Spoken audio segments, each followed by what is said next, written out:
Allahu Akbar, Allahu Akbar. Bismillahirrahmanirrahim. Assalamualaikum warahmatullahi wabarakatuh. Alhamdulillahi rabbil alamin, alladzi yaghfiru dzunuba kulla 'abdin man taba ilaih, fa innahu huwa ghafurur rahim. Asyhadu an la ilaha illallah wahdahu la syarikalah wa asyhadu anna Muhammadan abduhu wa rasuluh.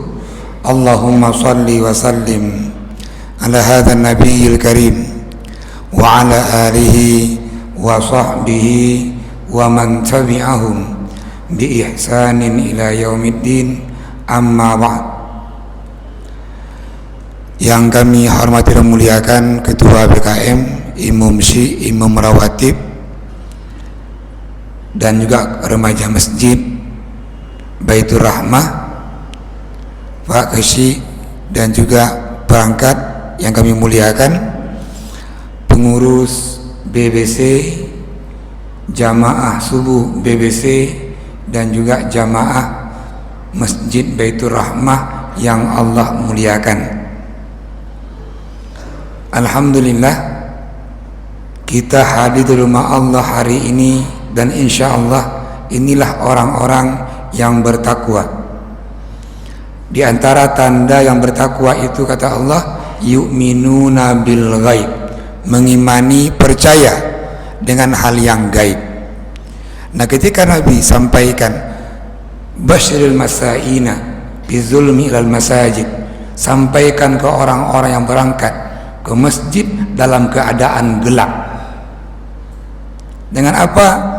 Benuritam yaumal qiyamah, dengan cahaya Allah yang sempurna nanti di hari kiamat. Imam Nawawi mensyarah cahaya sempurna itu dengan rahmat Allah yang sempurna nanti di hari kiamat. Dan ini semua adalah hal yang gaib, dan kita percaya itu. Mati lampu, berangkat dari Lamlom, dari Montasi, dari Indrapuri, dari Kurung Raya, tidak buat kita gentar jauhnya jarak, tidak buat kita ini mundur karena matinya lampu. Maka setiap langkah-langkah itu adalah pengampunan dosa. Jemaah subuh yang Allah muliakan, ketika Nabi sampaikan mayusibul muslim min nasab, tidaklah seorang muslim, kata Rasulullah, ditimpa oleh penyakit, wala wasab, dengan keletihan.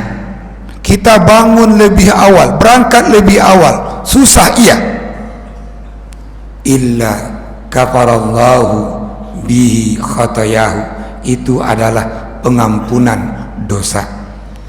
Semakin jauh kita melangkah, semakin lelah dalam ketaatan ini, maka semakin banyak dosa-dosa kita Allah ampuni. Jamaah yang Allah muliakan, mungkin subuh kita hari ini berbeda dari biasanya. Kalau hari ini kita di Banda Aceh, Aceh besar, mungkin hanya mati lampu. Namun saudara kita, kawan-kawan kita, keluarga kita yang ada di Takengon, Aceh Tenggara, Langsa, Biren, bukan hanya mati lampu, nyaris mati kehidupan. Hari Rabu, Kamis, Jumat, Sabtu kemarin belum ada lampu, tidak ada jaringan, tidak ada makanan. Sebagai bukti, semalam saya punya keluarga di Biren, baru nyampe di Indrapuri semalam. Ceritalah seperti apa kondisi di Pidi Jaya, di Biren. Hari ini mereka subuhnya tanpa cahaya. Rumah-rumah mereka penuh dengan tanah. mereka makan kalau ada yang beri makan. Dan kita alhamdulillah di Banda Aceh dan di Aceh Besar, walaupun mungkin sering mati lampu, namun kita masih bisa makan. Maka di antara nikmat yang paling Allah berikan untuk kita semua adalah man asbaha aminan, kata Rasulullah, orang yang Allah bangunkan di pagi harinya dalam keadaan aman, dalam keluarganya tidak ada banjir, tidak ada kebakaran. Wa mu'afan fi jasadi, Allah berikan kita jasad yang sehat.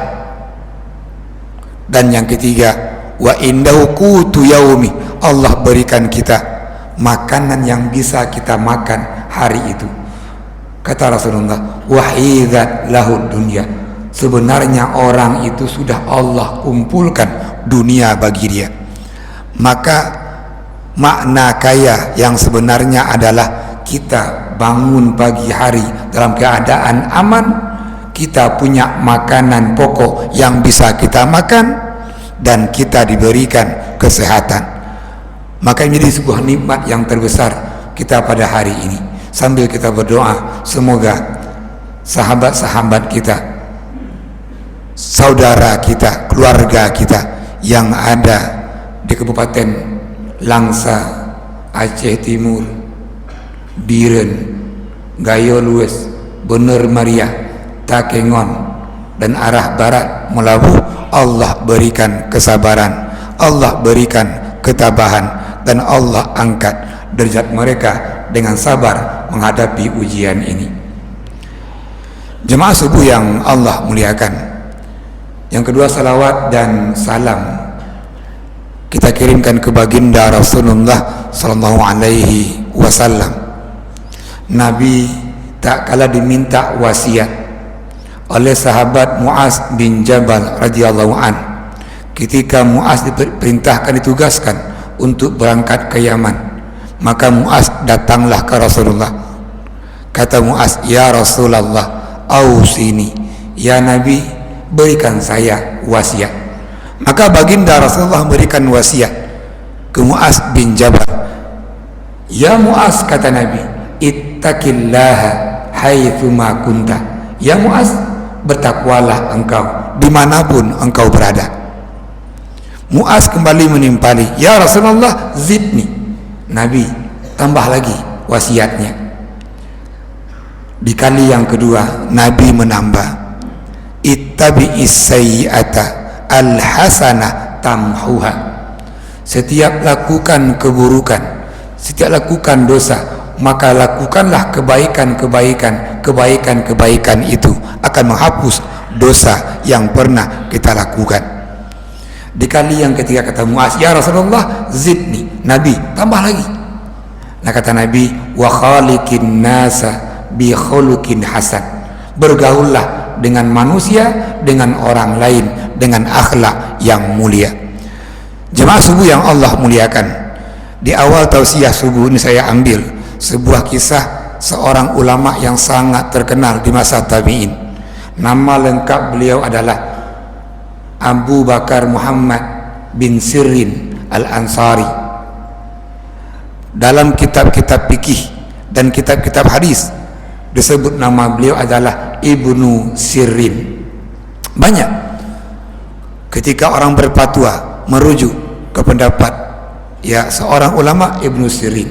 Ini ulama masa tabi'in, lahir tahun 33 Hijriah dan wafat di tahun 110 Hijriah.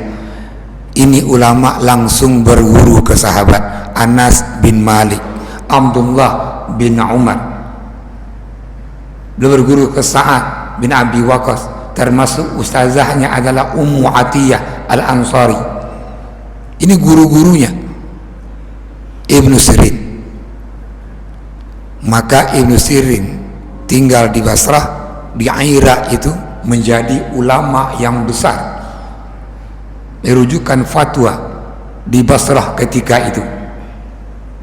Namun di balik itu, ulama ini menyimpan sebuah rahasia yang sangat dahsyat. Tak kala beliau terkenal dengan ilmunya, dengan waroknya, dengan ibadahnya, Ibnu Sirin dijebloskan ke dalam penjara karena faktor hutang. Beliau hutang, nggak mampu membayar hutang. Murid-murid Ibnu Sirin dan orang-orang ketika itu heran, ini ulama Ibnu Sirin, Abu Bakar Muhammad bin Sirin, orang yang taat, orang yang saleh, yang banyak ilmunya, kenapa bisa dijebloskan dalam penjara karena faktor terlilit hutang? Jamaah yang Allah muliakan,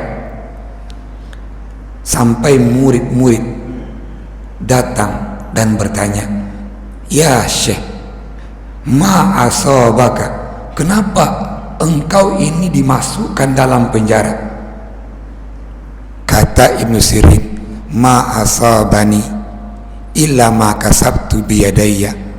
Ini penjara yang saya jalani hari ini, itu adalah akibat dari ulah saya. Sambil Ibnu Sirin meneteskan air mata, sang murid kembali bertanya murid-muridnya, "Ya Syekh, kira-kira apa yang pernah engkau lakukan?"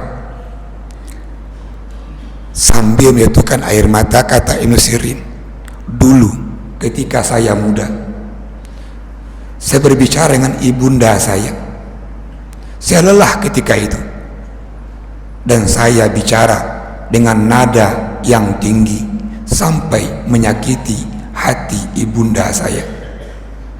Dan saya hari ini," kata Ibnu Sirin, "Allah hukum dengan penjara, nggak mampu bayar utang karena dosa saya kepada ibu saya angkat suara saya sehingga menyakiti hati ibu saya.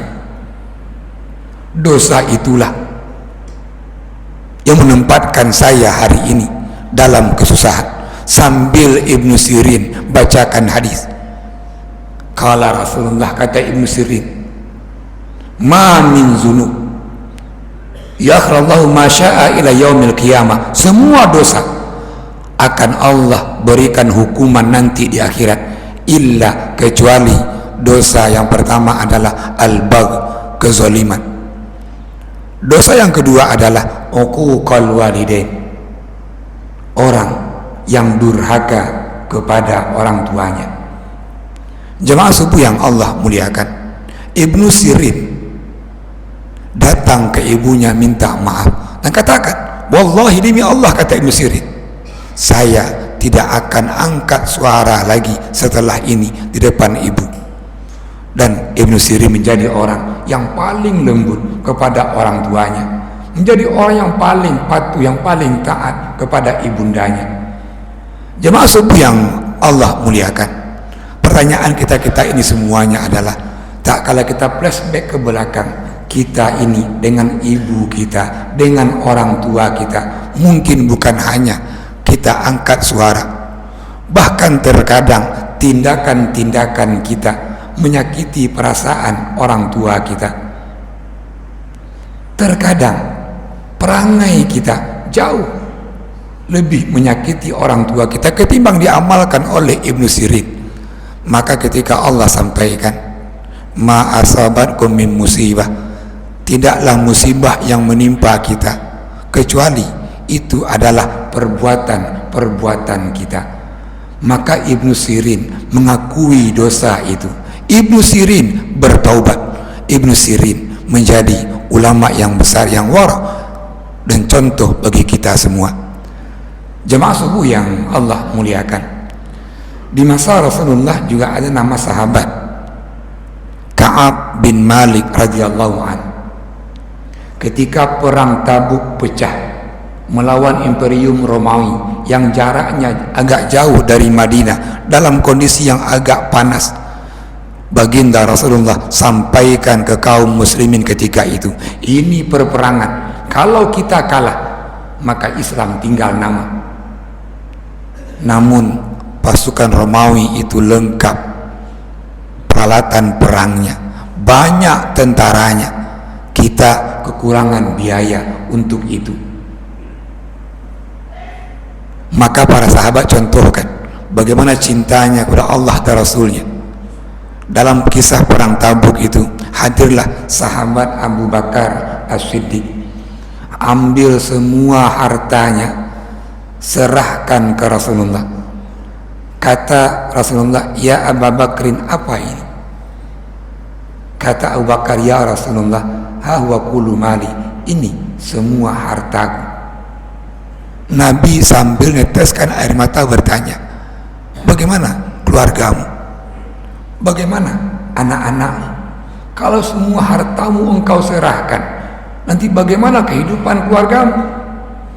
Kalimat tauhid yang muncul dari lisannya Abu Bakar radhiyallahu an adalah, ya Rasulullah, keluargaku sudah aku titipkan kepada Allah dan Rasulnya.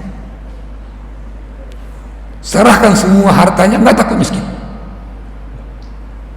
Umar bin Khattab serahkan juga setengah hartanya. Yang sampaikan adalah Ka'ab bin Malik ketika itu tidak ikut perang. Nabi sampaikan di antara 7 dosa besar adalah ijtanibu sab'al mubiqat, jauhi 7 dosa besar: syirik, sihir, al-qatlun nas, bunuh orang, makan riba, makan harta anak yatim. Di antaranya adalah watawalli yaumuz zahab, lari dari perperangan. Dan Ka'ab bin Malik tidak ikut perang.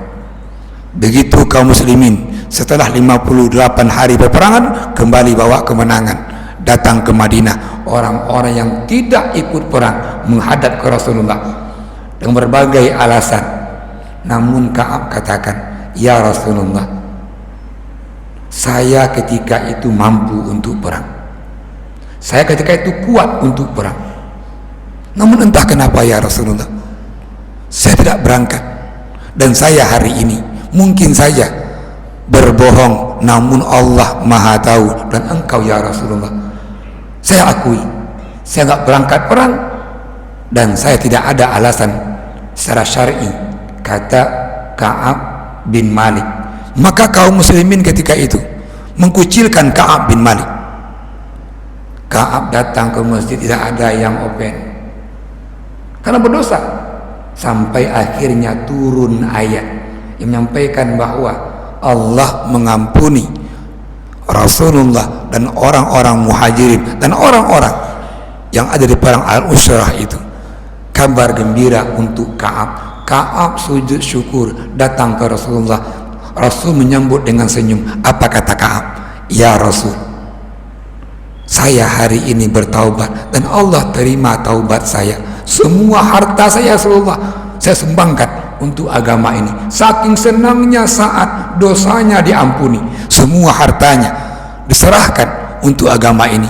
Lalu kata Nabi, ambil sebagian untuk kehidupanmu.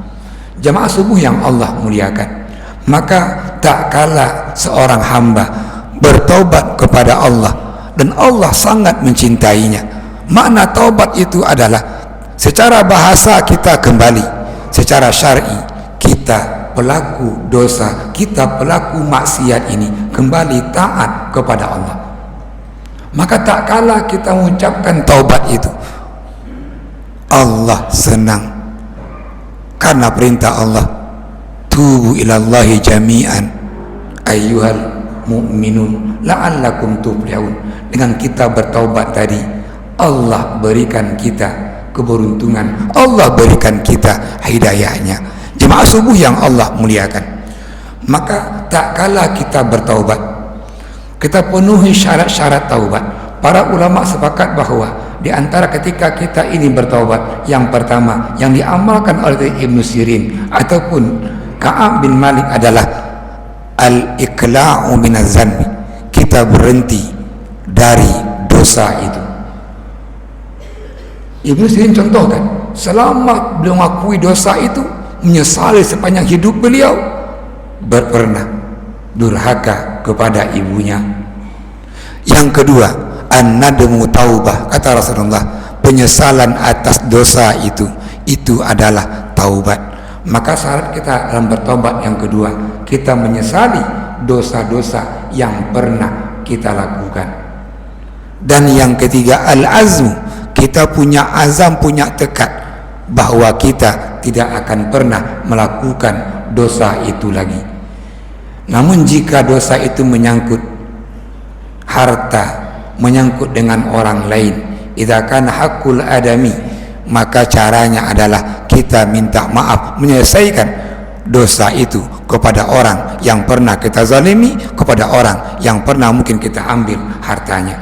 Jamaah subuh yang Allah muliakan, maka tak kala kita bertobat, lihatlah surah Al-Furqan ayat 70, yubaddilullahu sayiatihim hasanat. Orang-orang yang bertaubat, Allah terima taubatnya. Keutamaannya adalah Allah ganti dosa-dosa itu menjadi pahala. Allah ganti keburukan-keburukan kita itu dengan kebaikan-kebaikan. Sampai kata Imam Ahmad bin Hanbal, nanti ada orang yang Allah tempatkan dalam surga Allah karena banyak dosanya. Allah tempatkan orang itu dalam surga Allah karena banyak dosanya. Murid-murid Imam Ahmad bertanya, kok bisa? Kata Imam Ahmad, dia bertaubat dan Allah ampuni dosanya, maka dosa itu menjadi pahala. Jemaah, kisah yang masyhur dalam hadis Imam Bukhari, ada seorang imra'ah baghiyah, perempuan pelacur. Bukankah berzina itu dosa besar? Namun Allah tempatkan dalam surga Allah karena dia bertaubat dan berminum anjing yang kehausan. Dan banyak kisah-kisah lainnya menyampaikan orang-orang yang berdosa, tak kala dia bertaubat, dia kembali kepada Allah, dan keburukan-keburukan itu Allah ganti dengan kebaikan, dengan pahala. Maka tak kala kita bertaubat, apa di antara tanda kita bertaubat dan Allah terima taubat kita? Yang pertama adalah orang yang bertaubat hatinya lebih nyaman, lebih tenang dari sebelumnya. Dan yang kedua, orang yang bertaubat itu kondisinya lebih taat dari sebelumnya. Orang yang bertaubat, yang Allah terima taubatnya itu adalah ayakunal haq musahibalah. Orang ini selalu mencari kebenaran dan benci kepada dosa yang pernah dia lakukan. Dan bahkan orang-orang yang bertaubat, yang Allah terima taubatnya, dia mendapatkan manisnya iman. Ketika Nabi sampaikan salasun kunna wajad halawatal iman, 3 orang yang merasakan manisnya iman. Apa? Ayakunallah wa rasuluhu ahabbu ilaih. Orang itu lebih mencintai Allah dan Rasulnya daripada yang lainnya. Yang kedua, la yuhibbul mar'a illa lillah. Orang ini tidak mencintai orang lain kecuali karena Allah. Dan yang ketiga, orang ini sangat benci untuk kembali kepada kemaksiatan, kembali kepada kekufuran, sebagaimana dia membenci dia akan ditempatkan dalam neraka Allah. Maka mari dalam momentum kita ini, ketika ada musibah yang menimpa kita, maka dari setelah pasca musibah itu ada 2 kemungkinan. Apakah kita termasuk orang-orang yang diazab, ataukah kita termasuk orang-orang yang diuji? Nah, ketika orang dengan adanya ujian-ujian ini semakin mendekatkan dirinya kepada Allah, maka ini orang yang diuji dan orang yang Allah akan angkat derajatnya. Namun sebaliknya, tak kala kita diuji dengan berbagai macam ujian hari ini, kita semakin jauh dari Allah, kita semakin berbuat maksiat. Itu tandanya bahwa kita ini bukan diuji, namun sedang disiksa, sedang diazab. Maka saya menengok, apakah ini ujian, apakah ini azab? Tengoklah pasca setelah itu. Kalau orang lebih sabar, lebih mendekatkan diri kepada Allah, berarti musibah ini menjadi sebuah ujian. Namun jika kita semakin jauh dari Allah, semakin jauh dari hukum-hukum Allah, artinya musibah ini bukanlah ujian, namun merupakan azab yang Allah turunkan. Semoga kita semua hamba-hamba Allah yang selalu memperbaiki diri kita. Ketika Nabi sampaikan tubu ilallah, bertaubatlah kepada Allah, dan kata Nabi, wa ana atubu ilaihi fil yaumi mi'ata marrah, saya kata Nabi bertaubat kepada Allah satu hari itu 100 kali. Ini baginda Rasulullah, orang yang paling mulia, setiap harinya bertaubat 100 kali.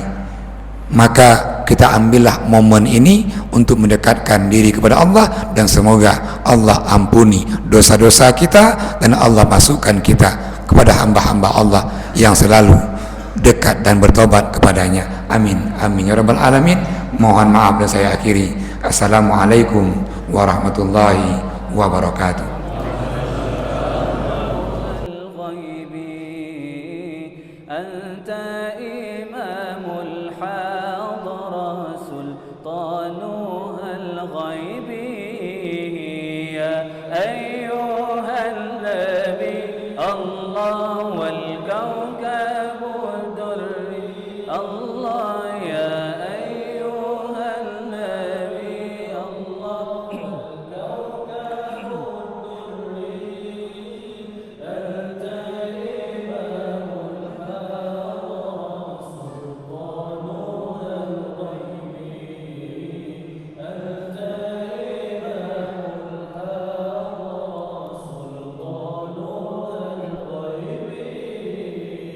فإني عبد حملي ثقيل، فإني عبد حملي ثقيل، ولي ذنوب مثل الرمال، ولي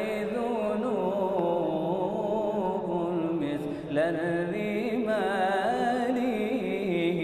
يا أيها النبي الله والكوكب الدري الله، يا أيها النبي الله والكوكب الدري، أنت إمام الحضرة سلطانها الغيب، الحضرة سلطانها الغيب.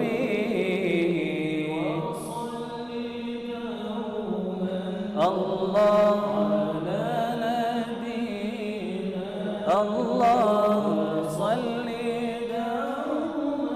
الله على نبينا، الله